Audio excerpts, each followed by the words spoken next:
Welcome to the Passion of the Christ in Art, an exploration for Lent for Chingford Parish. This is the fifth of our explorations of paintings from the great tradition of Western art, illustrating the events of the last week of Jesus' earthly life.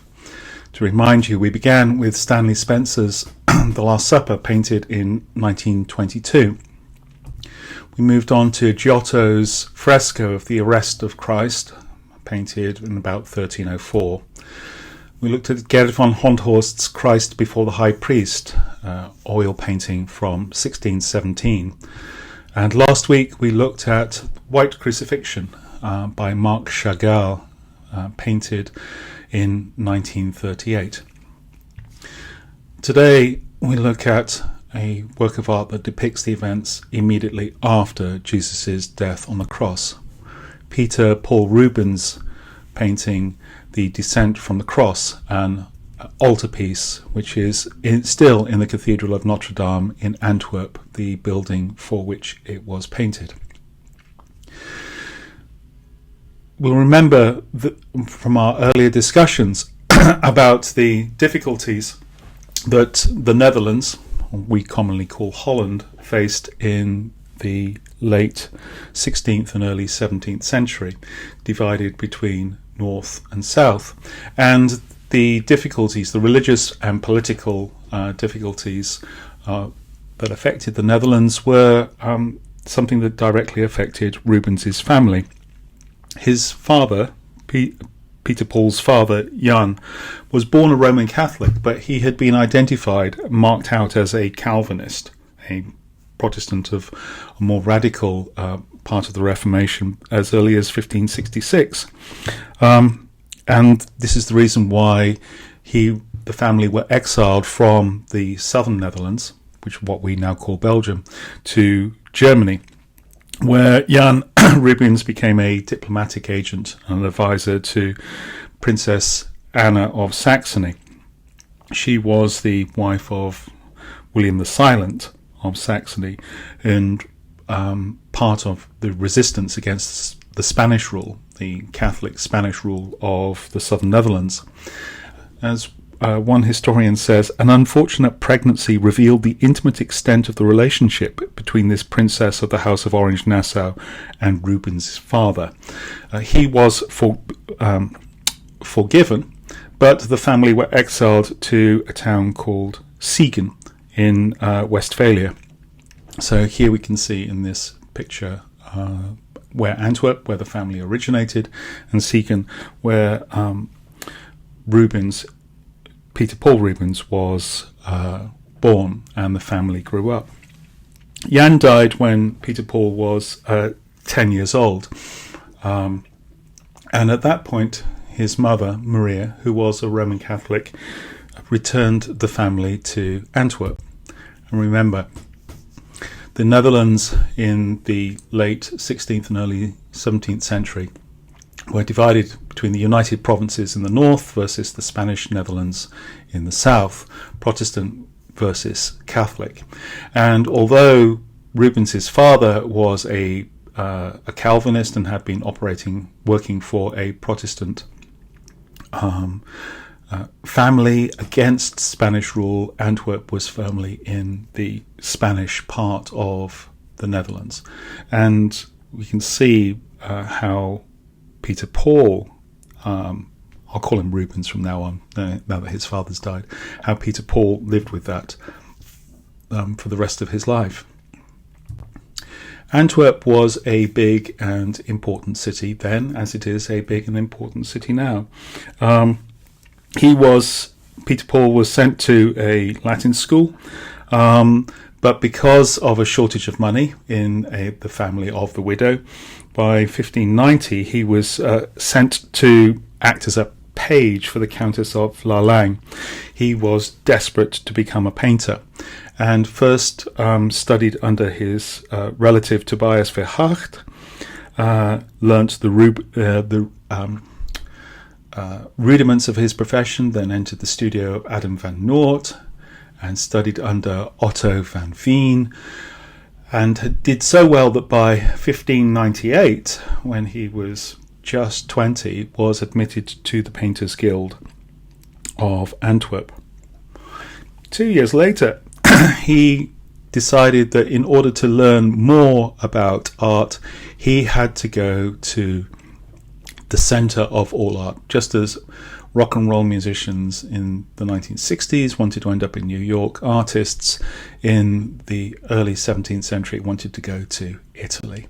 And so Rubens set off with a good friend in 1600 to go and study art in Italy.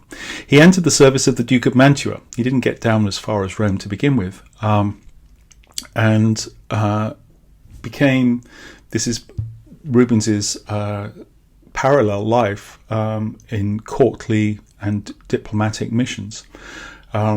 He was sent on a diplomatic mission to Spain in 1603, where he came across the height of the Habsburg artistic glory, and was influenced greatly by the work of El Greco and the colouring of the great Spanish artists of the court of the Habsburgs.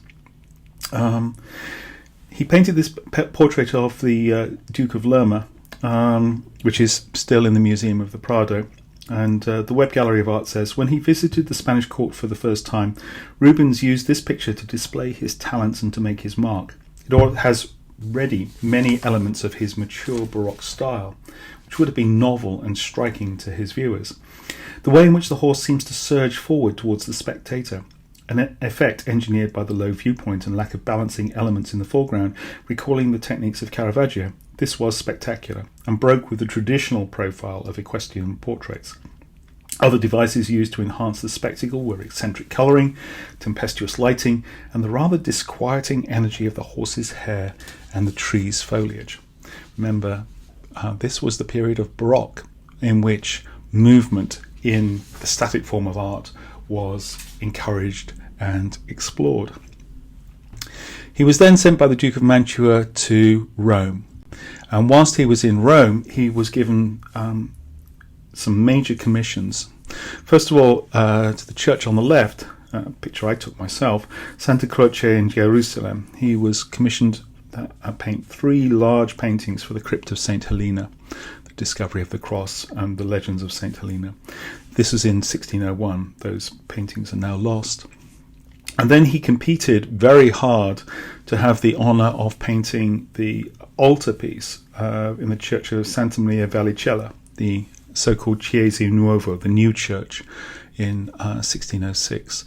And we can see the east end with the altar, and very small in that Baroque decoration, Rubens's painting of oil on slate of Mary, the Mother of God. He settled into Rome and Roman life, shuttling backwards and forwards between Rome and Mantua, and working for the Duke of Mantua, but also painting many paintings and making his name as paintings. And it could be that Rubens was going to remain a expat in Italy for the rest of his life. But in 1608, his mother fell ill, and he was summoned to return to Antwerp to see her before she died. Unfortunately, she died before he was able to get back.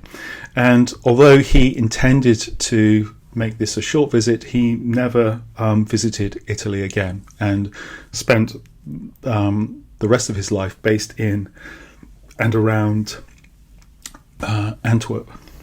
He was appointed the court painter by the Archduchess Isabella, who was the granddaughter of Charles V, the Holy Roman Emperor, and he was given a pension of 500 livres, £500 a year. He was a man who was shooting up in estimation and in social status, and soon became incredibly well regarded and incredibly wealthy. This is a painting of a self-portrait with his first wife, Isabella Brandt, sometimes called In the Honeysuckle Bower. He met Isabella Brandt in 1609 and married her, he was 32 years old and Isabella was 18. The same year he was commissioned to paint painting of the Adoration of the Magi for the city council, and by 1611 he was able to buy a magnificent townhouse and build a studio.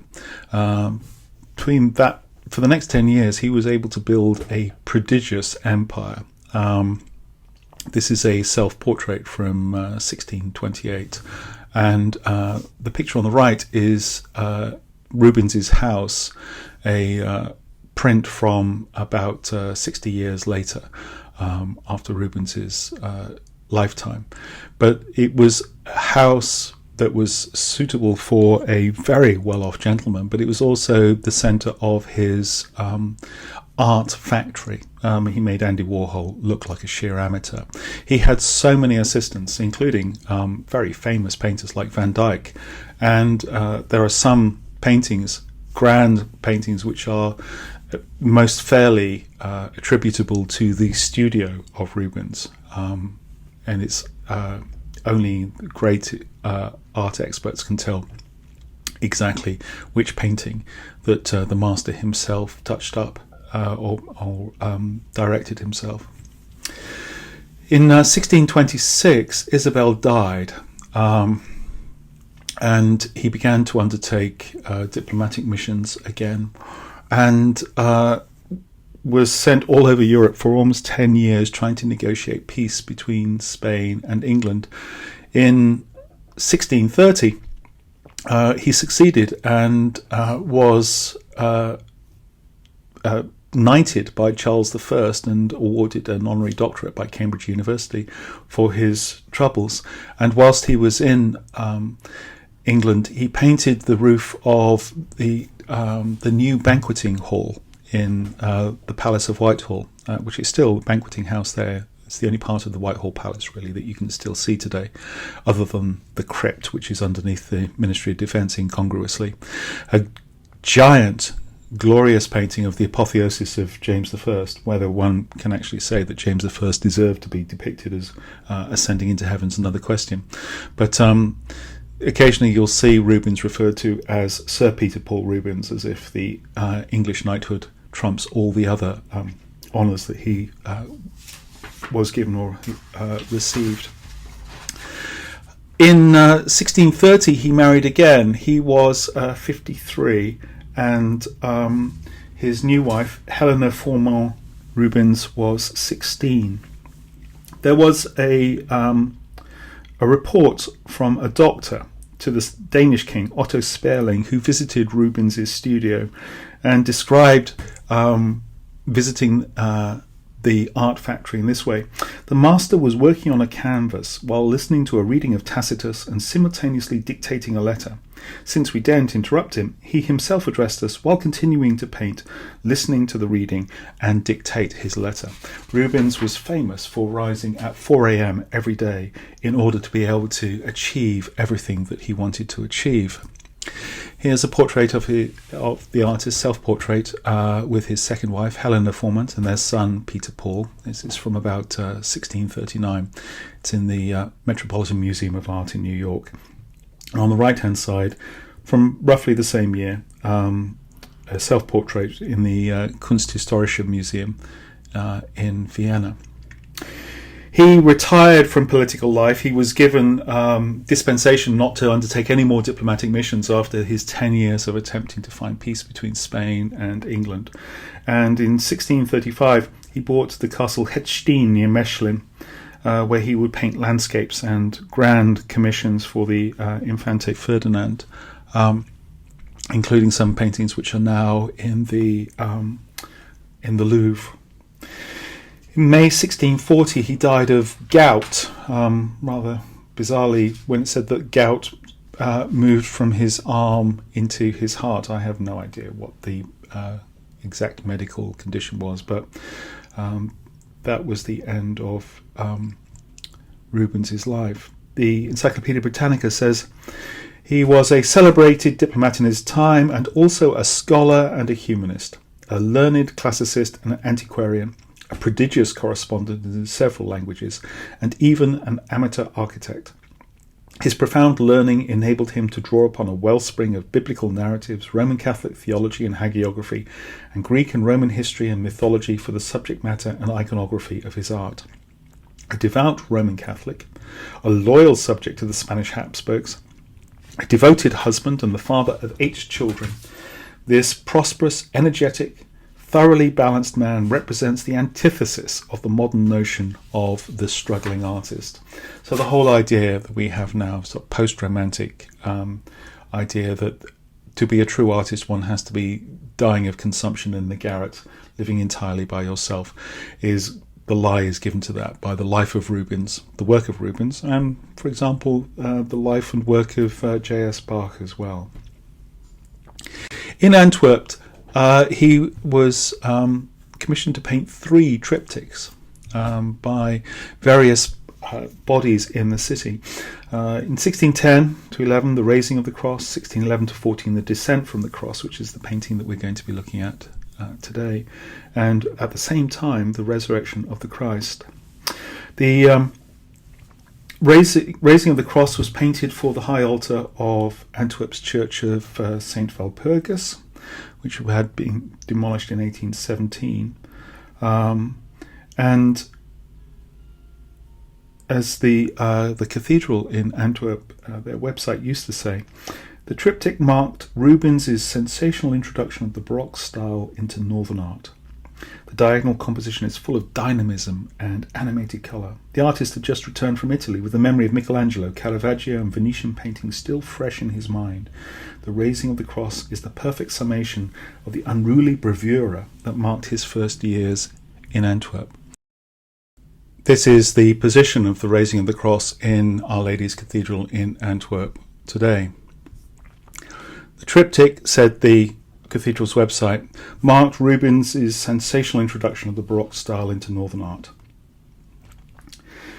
In the centre, 9 executioners strain with all their might to raise the cross from which Christ's pale body hangs. 9 assistant executioners act in unison, exerting their intensely earthly, carnal strength to raise the cross with the pale Christ, who possesses a gruesome beauty. Here, Rubens has set down the Raising of the Cross, which until that time had scarcely appeared in the visual arts, in an unprecedentedly expressive, almost tempestuous manner. This relates to Roman Catholic self-confidence, which was regained during the Counter-Reformation. The painting was restored in the 1980s, and successive layers of varnish, which had darkened to an even grey veil over the painting, were removed. And when it was, you could see the richness of the colours and the richness of the way in which Rubens had used his lessons learned from Venetian painters and Caravaggio to use contrasting lighting, and how he made bodies glow and the gleam of armour and costly robes being integrated together. Unfortunately, although St. Walpurgis' church was demolished in 1817, it does mean that the triptych is in the same building as the Descent from the Cross in the Cathedral of Our Lady in Antwerp.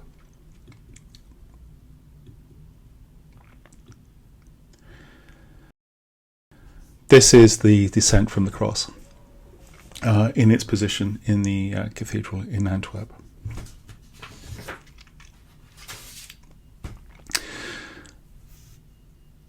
Antwerp had been ruled by a Calvinist regime until 1585, and after the way in which the churches had been stripped of all decoration, from that period onwards they were gradually being decorated again with works of art.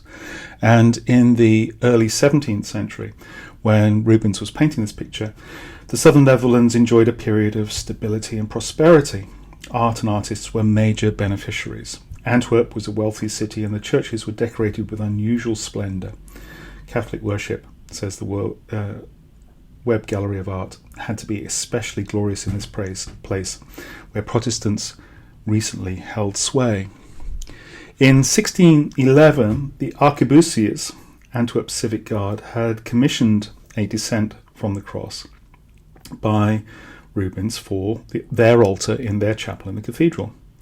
The dean of the guild at that time was Burgomaster Nicholas Rocox, who appears in the painting.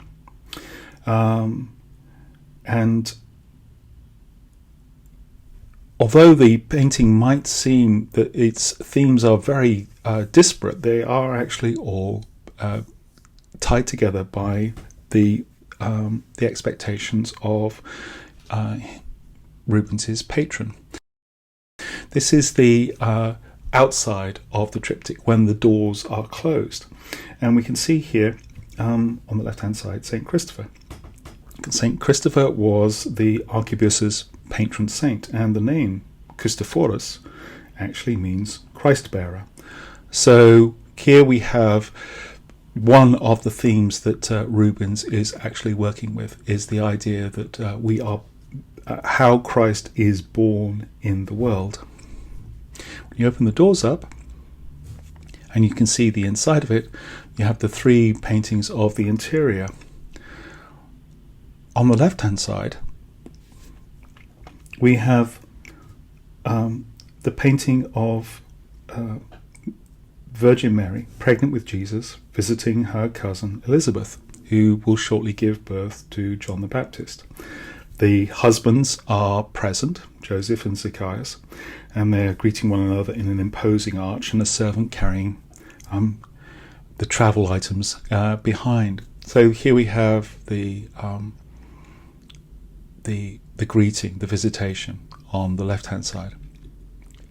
On the right-hand side, another image of Christ being born is, of course, you should be able to see, this is the presentation.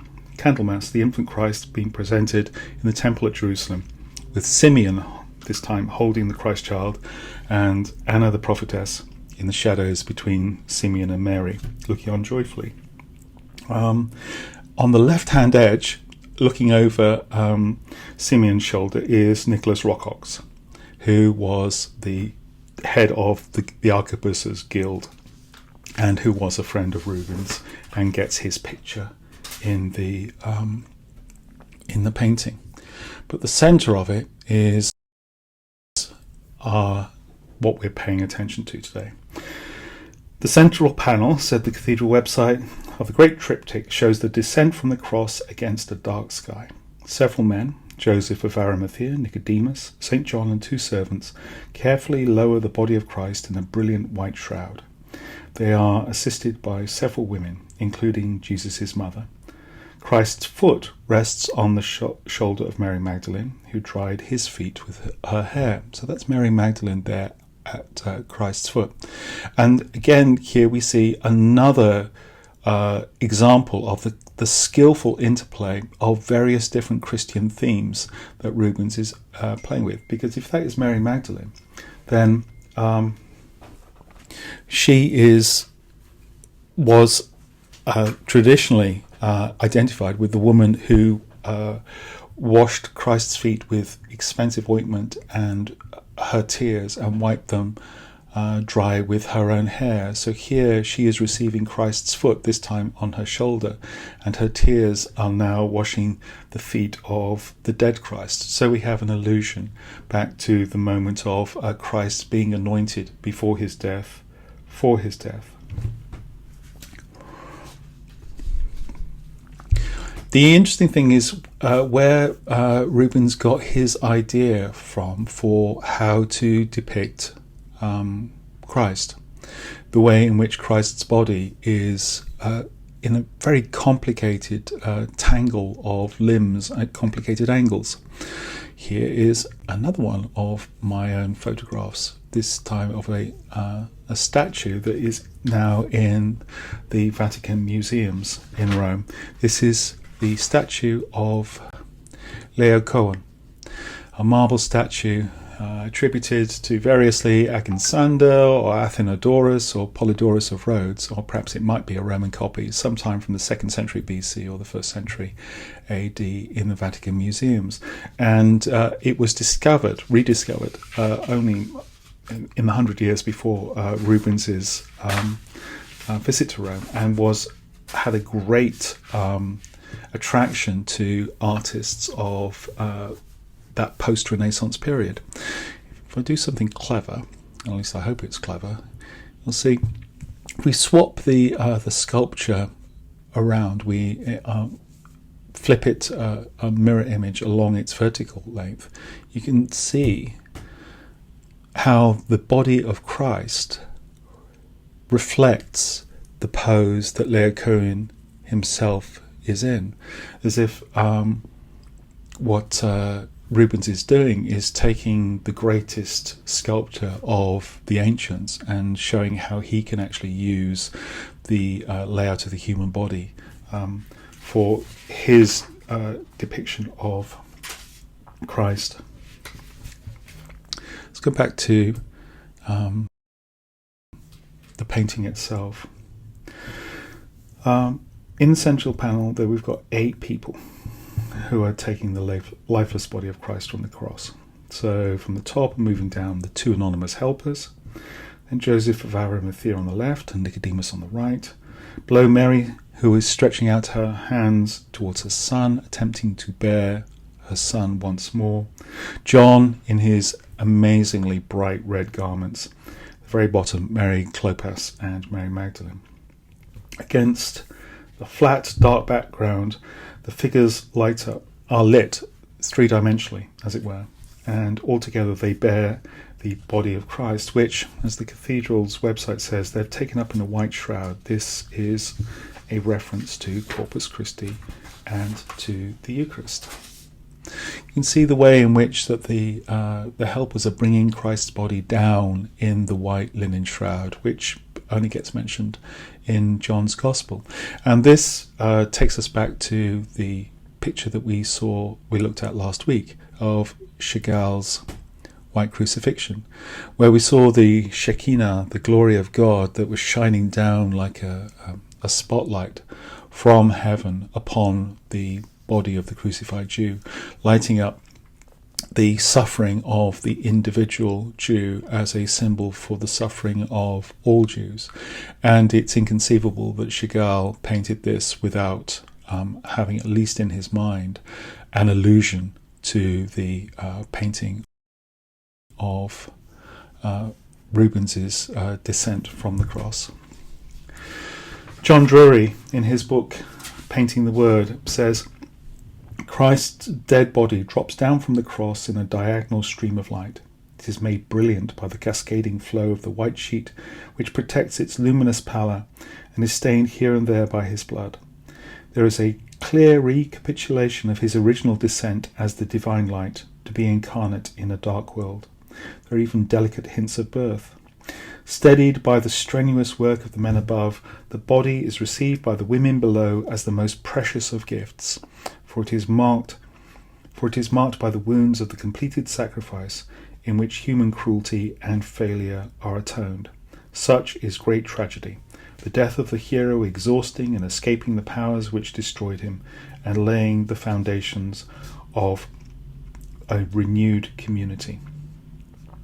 Christ's body here, Drury continues, is restored to human society.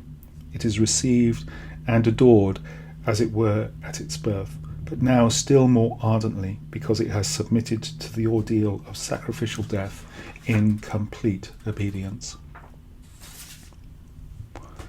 So we can see how Rubens has taken a moment of some practicality. How do you get a dead body down from the cross? And has turned it into a moment which must have, in real life, have been full of difficulty and awkwardness and logistical complication, into a moment of still significance, in which the relationship of bodies in space and the relationship of bodies to light and darkness tells a much greater tale than the death of a single individual person.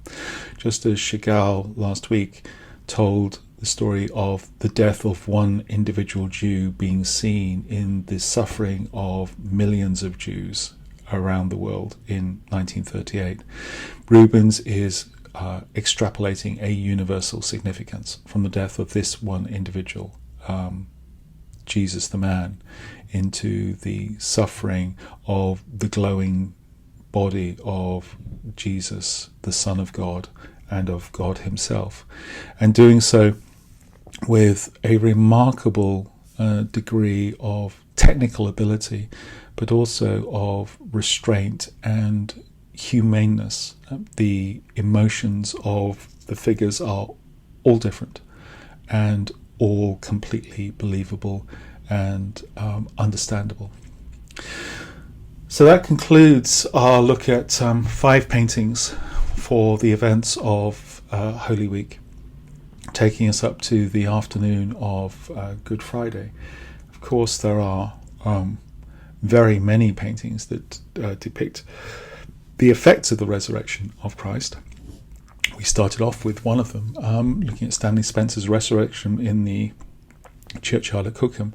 But fortunately, there are very, very few which actually show the moment of the resurrection, because the moment of Christ's death and the moment of his deposition, his descent from the cross, can be depicted, but the work of God in the moment of the resurrection really can't be.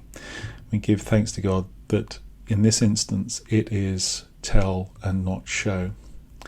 Thank you very much for your participation in this, and I wish you a very holy, peaceful and blessed Holy Week. Thank you.